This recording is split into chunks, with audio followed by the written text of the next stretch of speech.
आश्चर्य होता है ना यह सुनकर कि यह गीत परमात्मा को इतना पसंद है कि भगवान श्री कृष्ण जब भी भक्त के द्वारा इस गीत को सुनते हैं तो स्वयं चलकर आ जाते हैं। ऐसे अनेक प्रमाण हमें उपलब्ध हैं। जब जब परमात्मा श्री कृष्ण ने इस गीत को सुना तो अपने भक्तों को दर्शन देने आ गए। एक बार मुल्तान के एक पंडित जी जगन्नाथपुरी घूमने गए। जब वह जगन्नाथपुरी में दर्शन कर रहे थे तो किसी भक्त ने वहां पर इस गीत को गाया। पंडित जी को वह गीत इतना पसंद आया कि वह उसकी प्रतिलिपि लिखाकर अपने घर ले आए। अब मुल्तान में रहते थे। मुल्तान में तो मुस्लिम लोगों का बाहुल्य था। पंडित जी तो बड़े गरीब थे। वह तो एक पठान के घर ही किराए पर रहते थे। एक दिन संध्या के समय पंडित जी अच्छी सी चादर बिछाकर उस पे अपने परमात्मा को पधराकर इस गीत का गान कर रहे थे। इतने में नवाब भी, जो पंडित जी के घर के ऊपर रहता था, वह किसी कार्य से राजा के महल में जा रहा था। पर जब उसने पंडित जी की आवाज सुनी तो वह थोड़ी देर उस गीत को सुनते हुए पंडित जी के घर के बाहर ही ठहर गया। अब तो रोज का नियम बन गया। नवाब अपने काम पर जाए, पंडित जी की आवाज सुने, और वह गीत इतना मधुर था कि उसे सुनकर नवाब ठहर ही जाता था। एक दिन पंडित जी ने देख लिया और नवाब को बुलाकर पूछा, आप यहाँ रुक क्यों जाते हो?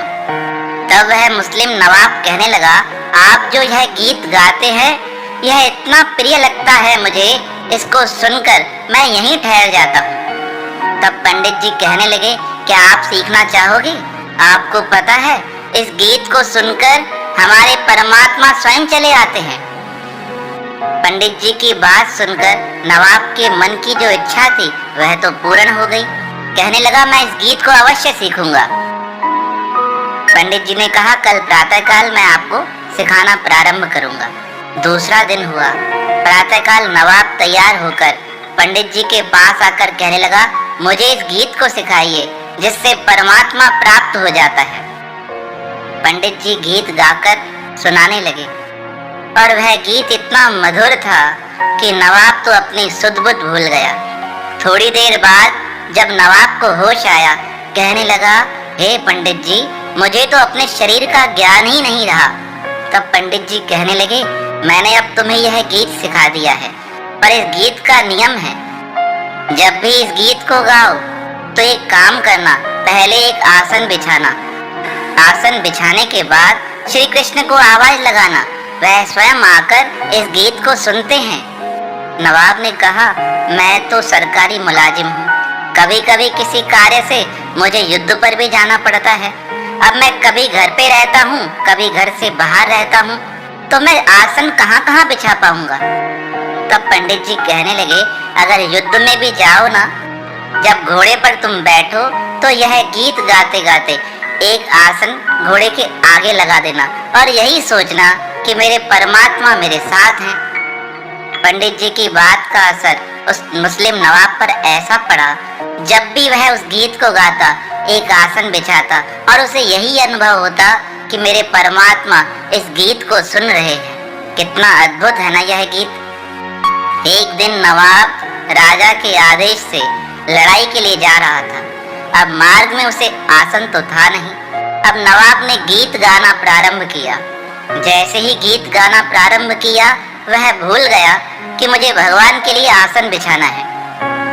अब गीत गाता जा रहा है, तभी नवाब को ऐसा प्रतीत होने लगा कि मेरे घोड़े के आगे भगवान श्री कृष्ण नाचते हुए चल रहे हैं। उसका घोड़ा ठहर गया।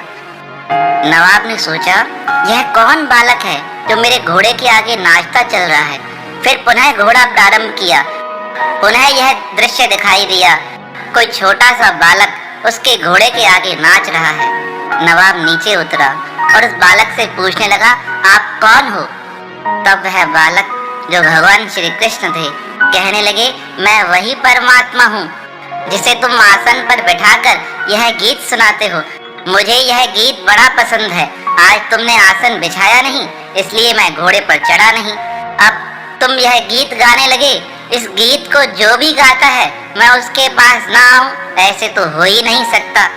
अब मैं कैसे चलता, इसलिए मैं तुम्हारे घोड़े के आगे नाचता हुआ चल रहा था।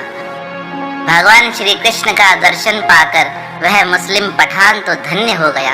ऐसा ही एक और उदाहरण हमें प्राप्त होता है जगन्नाथपुरी की एक मालिन का।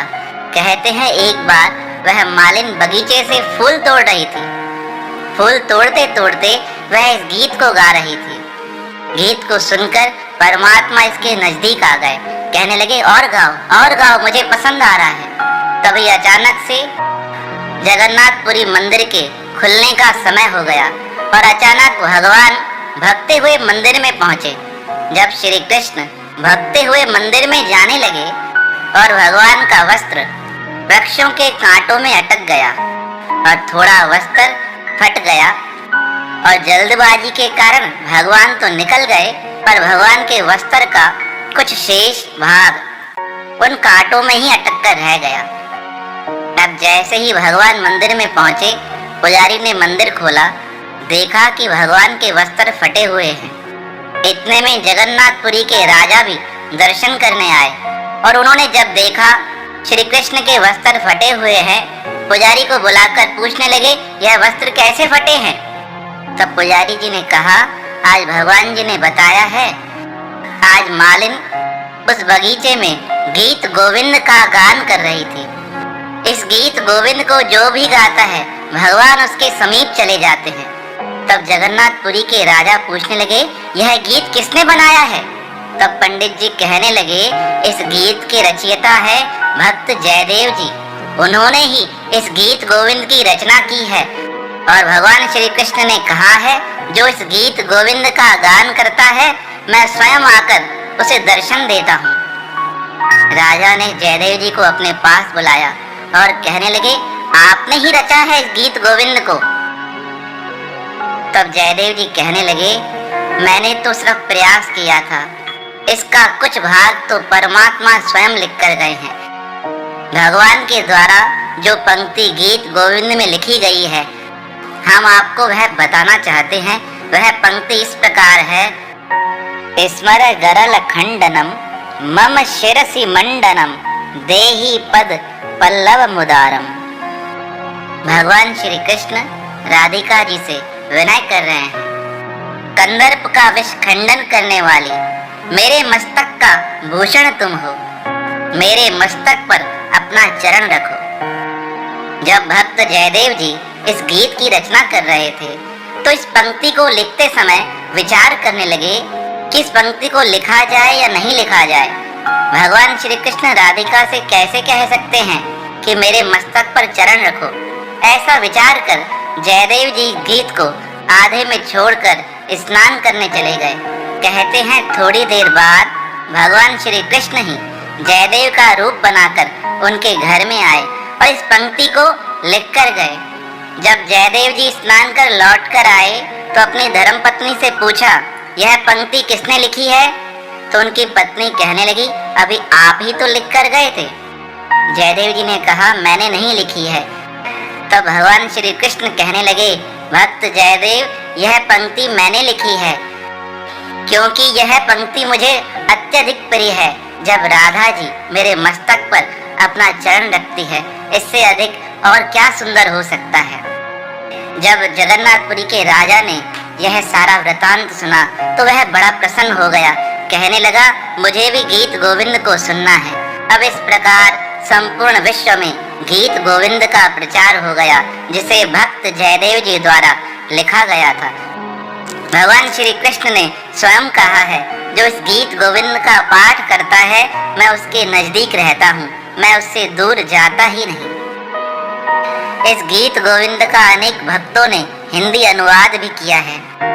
श्री प्रेम प्रकाश मंडलाचार्य सद्गुरु स्वामी टेहराम महाराज द्वारा भी भगवान श्री कृष्ण की महिमा का एक सुंदर भजन लिखा गया है, जिसे सुनकर परमात्मा अवश्य प्रसन्न होते हैं। इस प्रकार है, धारु मन मूरत कृष्ण काले की, गोवर्धन धारी मुरली वाले की, जाके कुंडलों की छवि भारी, मोर मुकुट की झलक न्यारी, पुरमाल वैजंती धारी, मोहिनी मूरत लगे प्यारी, जगत उजियाले की गोवर्धन धारी, मुरली वाले की। जाके नूपर छम छम बाजे, देख रूप चंद्रमा लाजे, मुरली की सुन आवाजे, तज काम गोपियां भाज, ब्रज रखवाले की गोवर्धन धारी, मुरली वाले की। कटिकाछन सुंदर सोहे, पीतांबर मन को मोहे, यह ध्यान पाप सब खोए, कहे टेव मैल को धोए, नाथ नंद लाले की गोवर्धन धारी, मुरली वाले की। तो अनेक भक्तों द्वारा भगवान के सुंदर सुंदर गीतों की रचना की गई, पर कहते हैं ना, भगवान श्री कृष्ण गीत गोविंद को सुनकर चले आते हैं। गीत तो दिल के भाव से बनते हैं, हमें कुछ आए या ना आए, परमात्मा को यह कहकर भजन सुनाए कि परमात्मा हमें जितना आता है वह आपके द्वारा ही आता है, इसे आप स्वीकार करो। इतना सुनकर भी वह परमात्मा चले आएंगे। जो भगवान श्री कृष्ण अखंड ब्रह्मांड के नायक हैं, जिनकी महिमा का पार पाना वेदों के बस की बात नहीं है, वह हम भक्तों के गीतों के भावों पर प्रसन्न हो हमारे पास चलकर आ जाते हैं। ऐसे भक्त वसल भगवान के पावन श्री चरणों में हमारा बारंबार प्रणाम है, प्रणाम है, प्रणाम है। कितना आश्चर्य होता है ना यह सुनकर कि यह गीत